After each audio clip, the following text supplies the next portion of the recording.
Fala galera, esse é o último vídeo de cinemática e a gente vai calcular a velocidade do chute do Ronaldinho Gaúcho na Copa de 2002, fechou? Não vale chutar essa, hein? Que piada horrível.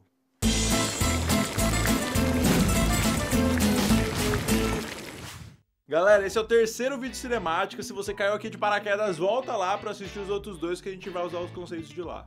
Agora que a gente entendeu as três equações do movimento uniformemente variado, a gente vai ver duas situações dentro do MUV ainda que são bem comuns. O lançamento vertical e o lançamento oblíquo. O lançamento vertical é o seguinte: pensa nessa mina maluca pulando da altura de 80 metros nessa vista maravilhosa. Qual deve ser a velocidade máxima que ela atinge nessa queda? E mais, e se essa pessoa tiver com um peso a mais, como esse cara, será que ele atinge uma velocidade maior ou desce mais rápido? Respondendo a segunda pergunta, que é mais teórica, independente do peso, eles vão cair na mesma velocidade, ou seja, com o mesmo tempo.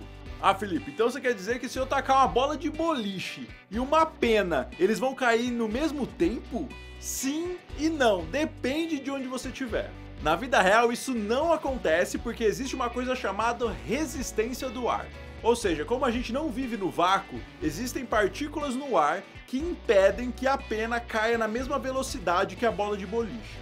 Mas se tivéssemos numa super câmera de vácuo, sem a atuação da resistência do ar, sim, eles cairiam com a mesma velocidade, chegariam no chão no mesmo tempo. Inclusive, esse experimento foi realizado provando essa teoria. Mas a primeira pergunta continua: qual seria a velocidade final de uma pessoa quando ela pula de um bungee jump? A primeira coisa que a gente precisa saber é que todo objeto que está na superfície da Terra tem uma aceleração que puxa esse objeto para baixo, conhecida por aceleração da gravidade. Sabendo disso, podemos usar a equação de Torricelli para encontrar a velocidade final dessa pessoa. Lembrando que a equação de Torricelli diz que a velocidade final ao quadrado é igual à velocidade inicial ao quadrado mais 2 vezes a aceleração vezes ΔS. Nesse caso, a velocidade final é a que queremos descobrir. Velocidade inicial podemos considerar zero, a aceleração tem valor de 10 metros por segundo ao quadrado aproximadamente, e o ΔS é a altura do penhasco, 80 metros. Realizando os cálculos, chegaremos numa velocidade de aproximadamente 40 metros por segundo, ou 140 km por hora. Embora esse valor seja menor por conta da resistência do ar, tem que ter coragem para pular daquela altura. Agora vamos voltar no nosso desafio inicial do Ronaldinho Gaúcho. Qual foi a velocidade do chute do Ronaldinho Gaúcho para fazer aquele golaço na Copa? E para isso estudaremos o lançamento oblíquo. O lançamento oblíquo obedece uma trajetória de parábola, e para resolver esses exercícios nós não calculamos nada em sentido de parábola. O que fazemos é decompor essa trajetória em dois movimentos. Um deles, no sentido horizontal, o movimento é uniforme, ou seja, a velocidade é constante. Enquanto a bola está seguindo sua trajetória, podemos imaginar a sombra dela no chão na velocidade constante. No outro sentido, o movimento é uniformemente variado, na direção vertical, com a atuação da aceleração da gravidade. Ele é praticamente igual ao movimento horizontal, mas a sombra fica no sentido vertical do movimento. Galera, essa análise é muito importante. Enquanto a bola do Ronaldinho Gaúcho faz um movimento de parábola, a gente analisa no sentido horizontal, em movimento uniforme, e no sentido vertical, em movimento uniformemente variado. Então bora calcular essa velocidade aí.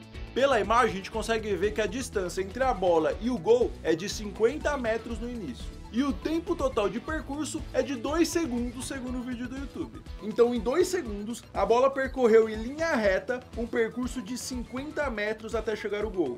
Como nós temos a distância no sentido horizontal, e nesse o movimento é uniforme, nós iremos usar a equação do movimento uniforme, que diz que velocidade é igual à variação do espaço dividido por tempo. Ou seja, velocidade é igual a 50 metros dividido pelo tempo de trajetória, 2 segundos. Ou seja, a velocidade no sentido horizontal é igual a 25 metros por segundo. Ah, Felipe, então essa é a velocidade do chute do Ronaldinho Gaúcho? Não, essa é a velocidade no sentido horizontal. E o chute do Ronaldinho Gaúcho foi no sentido inclinado.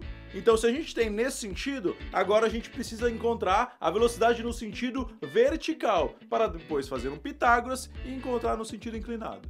Para calcular a velocidade no sentido vertical, iremos usar o movimento uniformemente variado.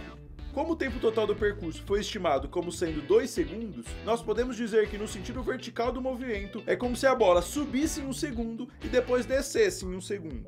Isso quer dizer que a bola, no sentido vertical, saiu numa velocidade tal que fez ela parar lá em cima depois de 1 segundo e fez ela descer no outro segundo. Então podemos usar a equação horária da velocidade do movimento uniformemente variado, que diz que velocidade final é igual à velocidade inicial mais a aceleração vezes tempo.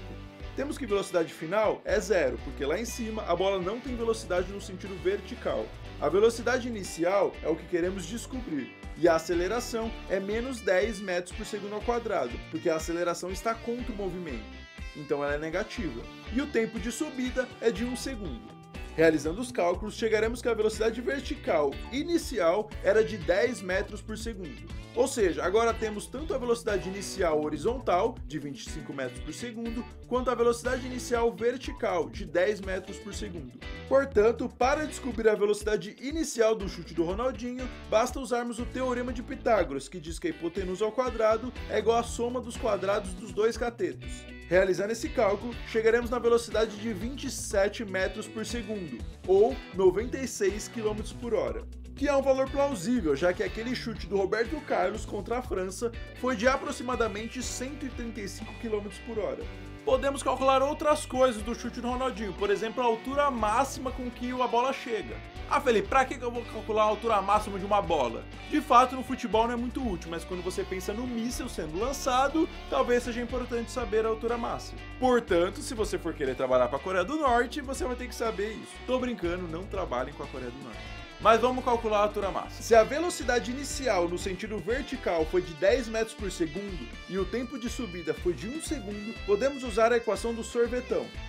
ΔS, que queremos saber, é igual à velocidade inicial, 10 metros por segundo, vezes tempo, 1 segundo, mais a aceleração, que é da gravidade, de menos 10 metros por segundo ao quadrado, vezes tempo ao quadrado, ou seja, 1 ao quadrado dividido por 2. Realizando esses cálculos, chegaremos na altura de 5 metros, que também é plausível, já que a altura da trave do gol é metade desse valor, de 2,5 metros em média. Lembrando que esses valores são aproximações, o chute do Ronaldinho Gaúcho não foi uma parábola perfeita, tinha resistência no ar, no campo, entretanto, mesmo com essas aproximações, chegamos em valores muito próximos do real. Agora, para terminar o vídeo de cinemática, vamos ver o movimento mais repetitivo do ensino médio, o movimento circular uniforme. E já de antemão eu vou dizer para você, é um movimento chato. Mais sorte que o Revisão sabe deixar coisas chatas legais. Sabe o kamikaze? É aquele brinquedo que tu fica girando que nem um maluco? É tipo isso, mas é um pouco diferente. No movimento circular uniforme, um objeto fica rodando em trajetória de circunferência numa velocidade constante. Nesse caso, temos dois tipos de velocidade. A velocidade escalar, que é a que a gente conhece, e nesse caso usamos a fórmula do movimento uniforme. Velocidade é igual a ΔS, variação do espaço, dividido por ΔT, variação do tempo. No caso desse movimento, a variação do espaço é calculada pelo comprimento de uma volta. O comprimento da volta de uma circunferência é 2 vezes π vezes r. E o tempo também pode ser dado em função de uma volta, então usamos o período, que é exatamente o tempo que o objeto leva para dar uma volta. Portanto, velocidade escalar é igual a 2πr dividido por período. Vamos a um exemplo. Se uma circunferência tem raio 2 metros e o objeto leva 4 segundos para dar uma volta, então temos que sua velocidade escalar é igual a 2 vezes π vezes 2 metros dividido por 4 segundos, que é o período. Isso quer dizer que a velocidade do objeto é de π metros por segundo, ou 3,14 metros por segundo. O segundo tipo de velocidade é a velocidade angular, que independe do valor do raio. Ao invés de calcular quantos metros o objeto anda por segundo, ela calcula quanto em graus o objeto anda por segundo. Por isso, a velocidade angular é dada como sendo o valor total de uma volta em ângulo, ou seja, 360 graus, dividido pelo período. Esses 360 graus podem ser substituídos pela medida em radianos também, que é 2 vezes π. Por fim, é importante sabermos da noção de frequência, que é o contrário do período.